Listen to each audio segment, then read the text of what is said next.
to the Drew Sutton Leadership Show, lighting the way with real leaders, real stories, and real impacts. Because when leaders stop growing, the darkness wins. All right, welcome back to another amazing episode of the Drew Sutton Leadership Show. Today, we are asking the question, what happens when robotics and AI collide with the service industry? To answer that question, we have our amazing guest, Alex Smith. He is a Kentucky-born sales strategist and innovation-driven leader at Green Solutions Landcare. He's helping reshape the landscaping industry through robotics, automation, and operational efficiency. From autonomous mowing technology to customer experience and green initiatives, Alex is leading the charge in bringing cutting-edge, pun intended, technology into the service trades, proving that first impressions start long before someone walks through the door. So without further ado, welcome to the show, Alex. Maybe. There we go. Drew, thanks so much for having me. Yeah. It's been fun getting to know you over the last, I think, close to a year now. We're both in the Lexington space, and we're at these networking events, and we're crossing paths, and all of our friends know each other.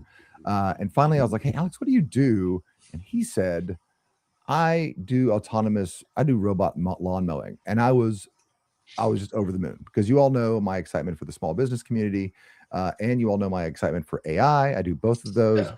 And so Alex is like this perfect nexus of how does AI and autonomy cross over to the traditional service businesses? And you and I have had these conversations off and on for the last 6 months. It's like, how does this cross over? And now you finally get to hear all the fun sides of it. Yeah, 100%. So I have a little bit of background in this. My freshman year of college, way back on the Mayflower, right? We just got off the Ark, and then we got onto the Mayflower right after we signed the Declaration of Independence. Yep. And we were talking about, my professor had me do a little bit of coding on autonomous tractors. We were basically kind of writing G code for, it never really went anywhere. The professor G code for the John Deere. Yeah, that's basically what it was. We were doing tooling paths on row crops, right? Yeah. So that never really went anywhere. The sensors at the time were expensive, and that was back at like 3 megapixel cameras. It's just not the same as what we have today. How long have you guys been doing robotic mowing? So this is an initiative that's picked up in the last 12 to 18 months. We brought on our first units last year. I'm sure you saw in the clip of our mower up front, we have the Sod Father, and we also have the Lawn Ranger. Try to poke fun at some of the AI initiatives as much as like Big Brother is watching. We might as well personify it with some adjacent names to the things you know and love, like the Godfather and the Lone Ranger. So if we're going to do something cutting edge, like Drew said, pun intended, with them cutting grass, with doing something cutting edge, we want to have fun with it. So we brought on our first units last year. These units are all electric, 52-inch stand-on commercial mowers. Riding on them is like riding on a little electric golf cart or things like that. And when you listen to them mow, it is just like Drew and I talking here. It's crazy. Very quiet. I love that. Yeah, we have at my house, my personal house, I remember this is about maybe a decade ago, somebody had the first corded electric lawnmower where, yes. And they were like mowing their lawn. It was in Texas, and in Texas, you only mow your lawn like 3 times. So it's not a big deal. But it was just this corded weed eater and and I was like, that's so weird. I'll never get an electric. I like gas. America with an M. But then Lowe's sold these 52-volt batteries, like the batteries like this big. Yes. And my inner tool man, Tim the tool man Taylor came out, and I was like, I'm gonna have to have me one of them. Right. So how did you guys decide on this lawnmower? Did you guys go out to trade shows? Was this at like a conference, or was it like more, we're going to do this, who can do this for us? Funny enough, our leadership team took a meeting with, I think it was a company had come, they're out of Oregon, from the units that we use. They came to Kentucky and were doing some test demos and seeing the reaction from people walking by as these mowers are going down and back, laying arguably better stripes than what man can lay down given certain experience. Um, the looks alone are worth the investment when you see just how caught off guard somebody is when they see them for the first time. I'll get stories like you mentioned at those networking events. People will be like, man, I saw your mowers out here and there, and I literally broke my neck driving the car because I've Yeah. never seen that before, and it's coming for everybody. Yeah, no, I think it's called News Atlas now. I'm a avid reader of Gizmodo, is what I call it, because that's what it used to be called. And I remember they have autonomous mowers. They're kind of like Roombas for your backyard, but we're not talking about Roombas. I'm gonna throw this picture back up here. Yeah. I mean, this is like bigger than a ride behind. This is like an old zero turn mower. Like that's a pretty big. So you can jump on and ride it like a normal stand-on mower. It is very high-grade steel. But that's the crazy thing is it's all electric and it plugs in like a Tesla. We have our charger built in outside and we plug them in at the end of the day, ready to go for another shift the next morning. That's fantastic. You sent me a video. I'm like deeply sad. I'm going to try to post this in the comments, I think. But my software here won't let me load the whole video. But you're not mowing people's backyards with this. Are you? We are not. We are not touching backyards with these. These are used for primarily wide open commercial spaces. So in the Drew references here, we got some really cool drone footage we use at some local school districts. We have about 60% of a local school district's mowing capacity this year. So we've been able to turn out 1 to 2 robot mowers a week on some of these more wide open areas, with them still being relatively new compared to, say, a guy that's been mowing for 15, 20 years. We have guys like that, and we have robots on the team. When you have both of those, this year has definitely been a very big data gathering year, because what we're trying to convey not only to ourselves, but to our current and potential customers is that labor savings that can come with it. Because at the end of the day, if we're going to do something fun, we might as well do something that's going to kick it back to our customers as well. Yeah, no, I love this. So you're talking about like a daily stand-up where the whole team gets together and talks about the work for the day? So our team gets together first thing every morning, but more so like working with our customers and trying to reduce some of those costs as a result. Because if we're not having to pay as much for labor, you're not having to pay as much for the end result. So this is all right. This is what I super love about autonomy is it proposes the same level of service with lower costs, right? And not like so many times we talk about lower cost, and what we really mean is we're going to push our healthcare costs onto our employees, right? We're going to keep them at a 2% merit increase. Whereas no, what you're talking about is actually what you're supposed to do with tooling, which is we're going to buy a new tool and it's going to reduce labor. And still produce, like you said, laying down amazing strips better than a lot of seasoned people, especially new people. Yeah. And that's the crazy thing, like you said. So with that, all you have to do when you program these spots for the first time, a lot of it, to the AI point, is cloud driven. So you'll go in and you mow out your property twice or around the outside, and then you can stick it in whatever direction that you want. And say if I want to go diagonal this week, I can have diagonal stripes instead of down and back. It's pretty cool. So wait a minute. So you do you ride on it the first? You said mow it out the first time. So do you sit up here and just and ride it out? So do you have like a kind of like a DJI, like a tablet? Like is that how do you control this thing? So you have there's a phone app for it, and it has like a radio controller that goes with it. So if a sensor on it detects something. So when we had them out earlier this spring, we had some folks that had use the back part of this school district as a spot for their dogs. It stops on a dime, probably 60, 75 feet at least away from any potential things that it could run over. So all those sensors built in to, one, ensure the safety standpoint too, and then focusing on the task at hand, which is still keeping the stripes laid down. I love it. So let's talk. I want to pull this thread on labor reduction. A lot of times people talk about labor reduction, and what they really mean is I can do this part faster, but then you have to have more people to clean up the other parts later. I see this a lot in construction. Folks will do like I'm a nut for 3D printing, especially in construction, as well as just concrete forms. I think concrete is the way to build a house. I think it's amazing. But the truth of the matter, everyone's like, oh, it's cheaper. It is not cheaper because you get the walls up, sure, but it actually takes a decent amount of time to build the walls. You have to put the rebar in, and then if you want to do any home modifications later, even just putting in new wall sockets or running conduit or piping or plumbing. So this, like, building the walls is cheaper, but Yep. everything else is more irritating. So how do you guys balance that? So on our side, especially with what we've seen in the increase in fuel costs too, one, we're saving time on having to fill up. These usually last a full day of mowing on a full route. So we try to use them, like you said, in those big wide open spaces. It's not great for shopping centers and things like that. It doesn't island hop very well, but for those mundane, I will say mundane mowing paths, it is fantastic because you can just let them out and go. But like you said, that actual savings comes from you're not having to pay a guy to stand on it the whole time. He can have his radio on and go do trim work with a weed eater, a stick edger somewhere else, allowing us to be more efficient and clean up properties a bit faster.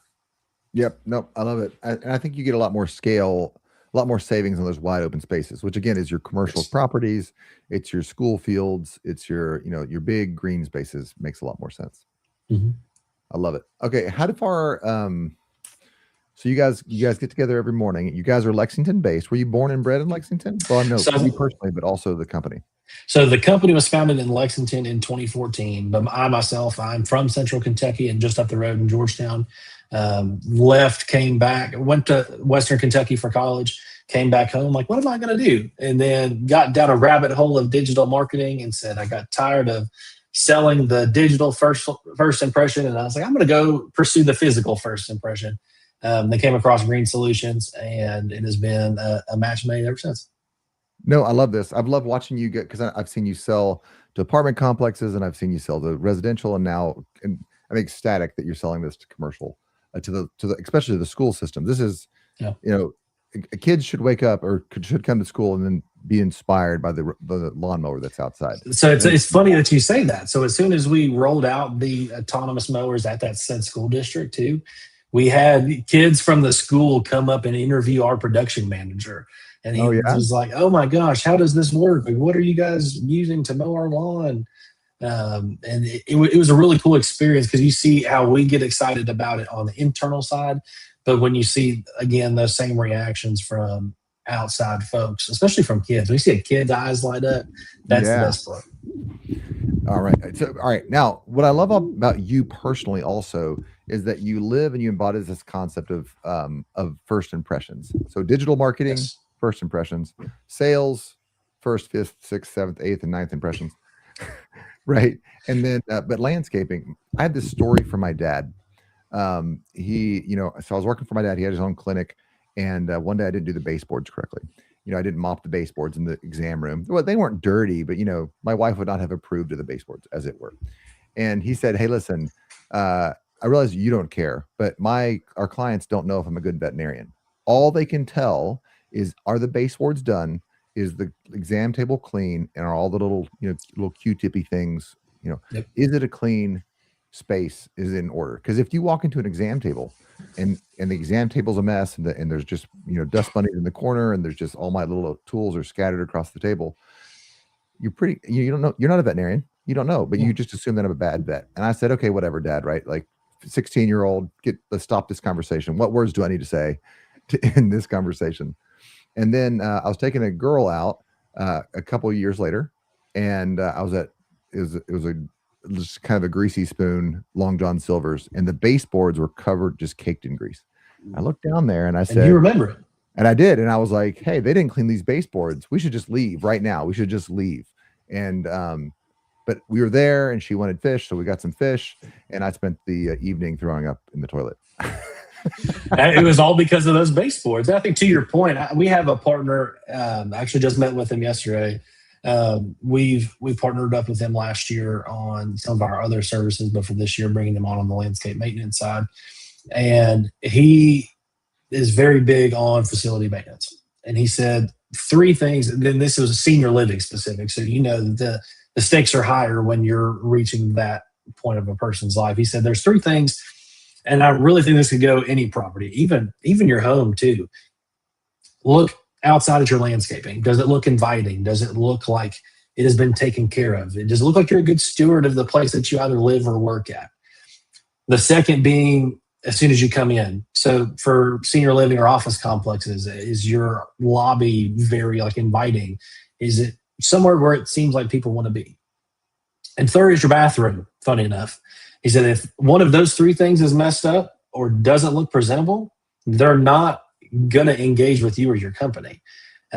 Especially we work with a lot in the commercial retail.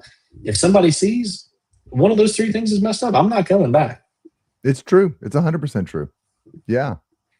No, I love that. So hospitality, actually, my argument is that hospitality is a hard skill, both hard to execute, but also it's all those little things, right? It's the baseboards, it's the bathrooms. I love you. You said bathroom, right? Go through that list again. It's the bathroom, the landscape. So it is the landscape, the front entrance as soon as you walk through the door. So like a front office, or even at your home, if it's like the first little entryway that your friends see when they come see your house, or the third part being your bathroom. If any one of those is not a good experience, they're not coming back. So if your friends come to your house and they don't like your baseboards, they might not come back. It's true. It's true. I'm secretly tempted every time we go over to one of them, like our family, like our spouse friends. I don't know what you call them, but like the adult friends that we have. And I want to go down there and just like be like, oh, I love your baseboards, because my wife is very particular. You're trained to look at them. Okay, I want to switch away from first impressions, and I want to talk automation now. Yeah. Maybe not the first thing people think of. The first people are like, well, does it even work? Okay, so we're getting past that argument. Automation does work. You guys are doing a great job of it. The next question that always comes up is automation job loss. So, employees are fearing to be replaced, and owners are fearing about the execution. Are we losing the human experience if services start being replaced by machines? I think in some cases you see an enhancement of folks' role versus an elimination. So in my role specifically, on top of our team leveraging the autonomous mowers, we use AI software for takeoffs of one, construction plans for our construction division, and two, for measurements for our landscape maintenance division. And we're able to be a lot more precise on what we're measuring out for properties, rather than myself or production manager going out with a wheel, or I'm going to do the old footstep trick, heel to toe, see how big my boot can measure across either mulch beds or properties. Because when you're dealing with those big fields that those have to run, it's pretty inefficient if you're trying to footstep it during a property visit. But in those cases, it has enhanced the roles that we do. And then it also, on the flip side, we see it in our production software. We're able to track and see, hey, where are we missing the mark on reporting? Because I think that's the biggest place that we can see reporting issues. It's like, hey, now with AI, I can use that to bring in further insights into my business for a position I hadn't even hired yet, and then set them up for success to bring them in. I love it. I need to introduce you to a guy named Tim Walter, who's a friend of mine. He's using AI glasses to help people, train people in situ. So as his technicians are out there in the field, if they have a question, they can just beep the glass, and then the expert can call in and see what they're looking at and give advice and say, hey, have you tried this? Have you tried this? Yeah. I've thought about implementing that on our side as well, from those initial interactions with folks as we're trying to gauge, hey, what did this property look like when we took it over? So I could snap something with glasses. Only thing we run up against is a good property walk lasts longer than that 3-minute clip that you can take on those meta glasses. No, this is right. Yeah. No, you're exactly right. Okay, cool. I definitely need to make that connection for you. Okay, let's talk about, so actually, I want to stick on this manpower reduction thing for just a second. You hinted at it, but I want to get a little more clarity on it. So you have the machine running the big pieces, and then you have the individual still having to do the trimming. So it's not 100% personnel reduction. It's a smart move that says, hey, we'll take the big stuff that's kind of boring, it doesn't make sense, and we replace that, but we still need humans for the details. Is that a good way to think about it? Every bit of it. I think like I mentioned, you can't use those mowers on detail work or lining up those crisp edges against the sidewalk. It hasn't gotten that far. I'd say within the next 5 to 10 years, we'll see some advancements. There's a lot of folks jumping into that autonomous solutions game that may find that even further.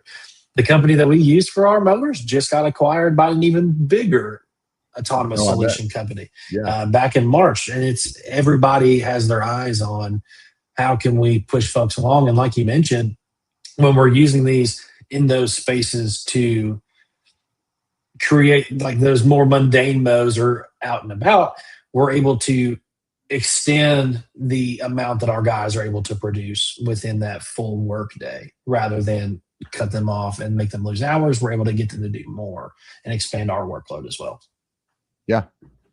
All right. This actually rolls really super well into my next question, which is what traditional industries get wrong about innovation.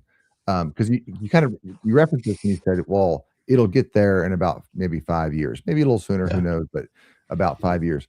Yeah. Sometimes industries don't fail they're because they're doing something wrong. It's because they jumped too early.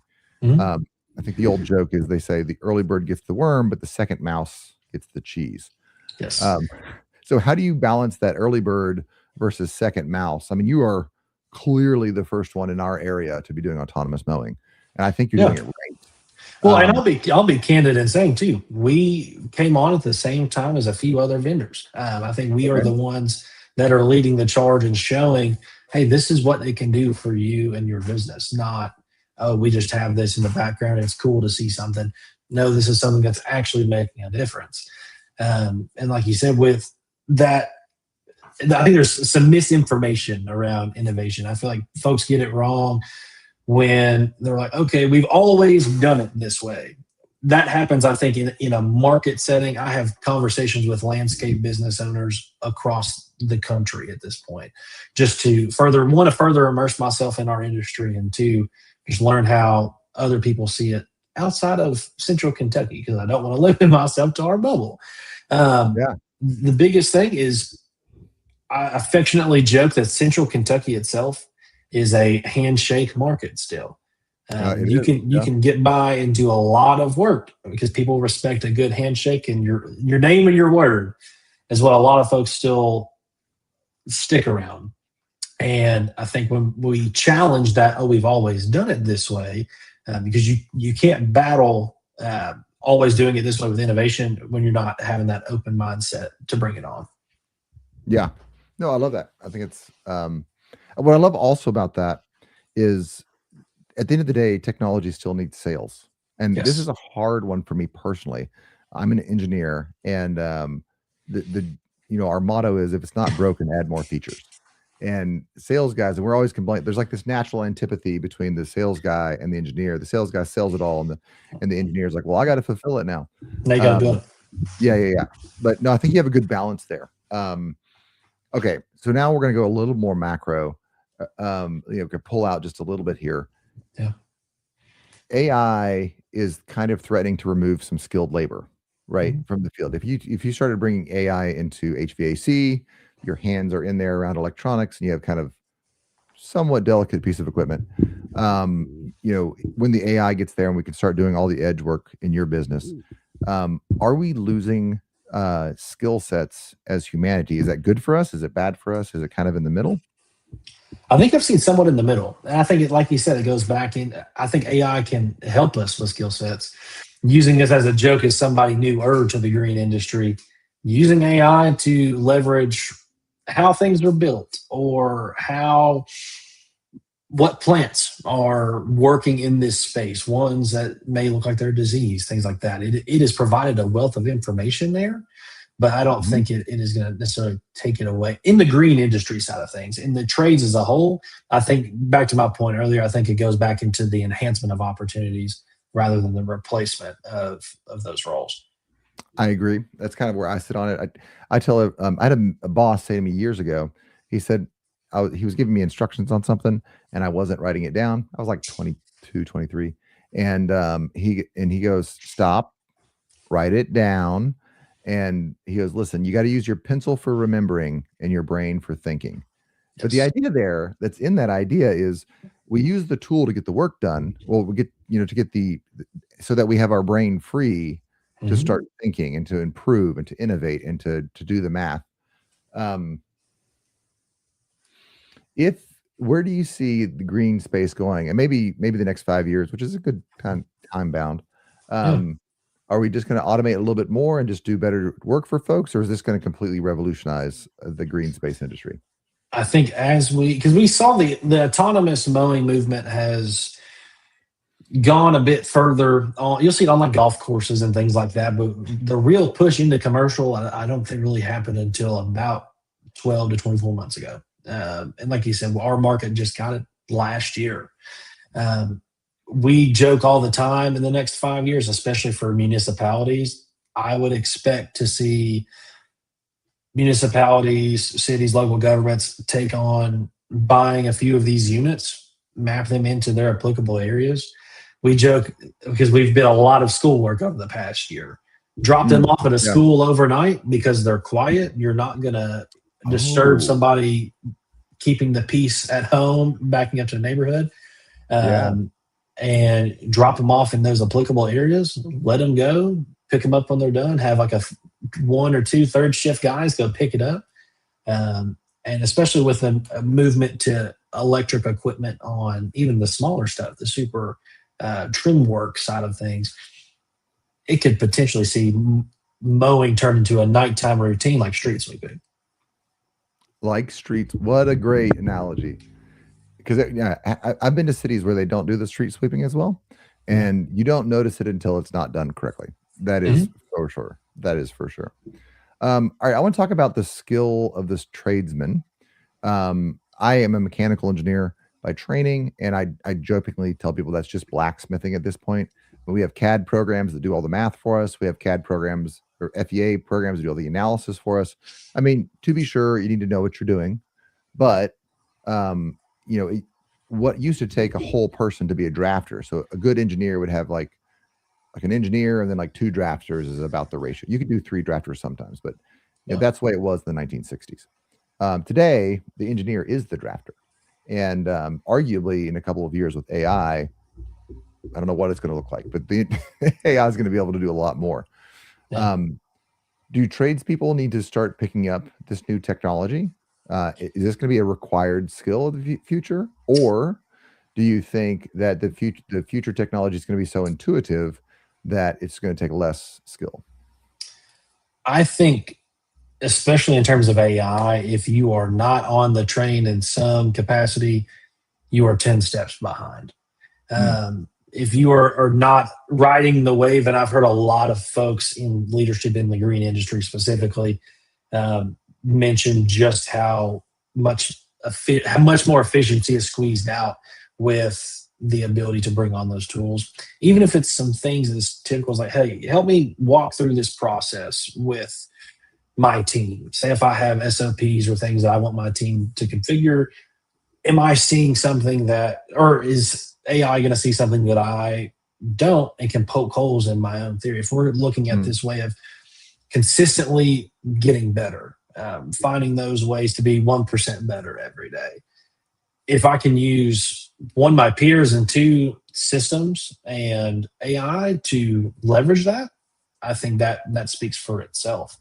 So I don't think that they're going to have any issue with that going away. Love it. All right, so you guys are Central Kentucky, so that is the Fayette County, it's the Clark County, it's the Bourbon County, it's that region.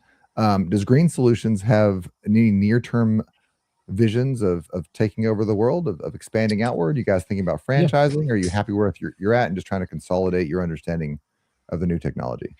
Yeah, I think right now, looking long-term growth-wise, I think we want to definitely maximize our footprint in Central Kentucky first, because it's always good to have the first replicatable process. Like I said, we've been in business for 12 years this year, and I think we've got some great things really down pat and are leading the way in a lot of different things for properties in and around Central Kentucky, because we go out pretty far. We go about an hour out from Lexington. So any property managers, we talk to just about everybody in that circle. If there's a will, there's a way in terms of routing things for folks to still get that help, even if they're a little bit farther than that Fayette County metro. But long term, I think we want to see some expansion with some additional branches, and then see if we can continue to scale potentially outside of Kentucky as well. I love it. I love it. Well, we're running kind of out of time here. I want to give you just a couple of minutes here. Just talk to the audience. Tell them anything you want. Maybe Yeah. talk about AI and how to lead as an AI leader and an innovation leader. Maybe talk Yeah. about lawn care. Anyway, floor is over to you. Yeah. Drew, thanks. I think the biggest thing here is AI, man. If we are not behind the ball, ready to shoot for that next opportunity, we're going to be so far behind, away from that pool table. There's so many different ways that you can find ways to improve those daily processes, whether that is how you structure your day or how you can continue to be better for your team, whether that is finding those ways to improve those processes, improve things that you're working on. And I think we're going to see a great shift in the next couple of years, and we're going to be able to do some big things really in the trades in general. And I think really nationwide, I think we're going to see some really cool stuff happen as a result of that AI adoption. I love it. Listen, Alex is being modest here. You've heard about all the cool technology they have. They're running autonomous lawn mowing. Listen, if you are a school administrator, if you are the superintendent, if you have a lot of property that needs a lot of mowing and you're paying those $5,000, $7,000, $8,000 a month mowing fees, not picking on your current guy, but I think you just heard it from Alex. Robots don't mean more expensive. Robots mean a better first impression at a lower price. And that is what technology is supposed to do. If you want to keep going with your traditional guy because it's a handshake and it's a relationship, more power to you. But if you want to get on the cutting edge of AI and be with a team that is innovating and saving you money in the process, reach out to Alex Smith at Green Solutions. I think the website here is greensolutions.landcare.com. Greensolutions.landcare.com. That's where you'll find me. Yep, it's in the comments. And then, of course, super awkward to describe the LinkedIn thing here, but it's LinkedIn/Alex Smith 02, Alex Smith 02. Tell him you saw him on the Drew Sutton Leadership Show. He's got something special for you. And with that, we are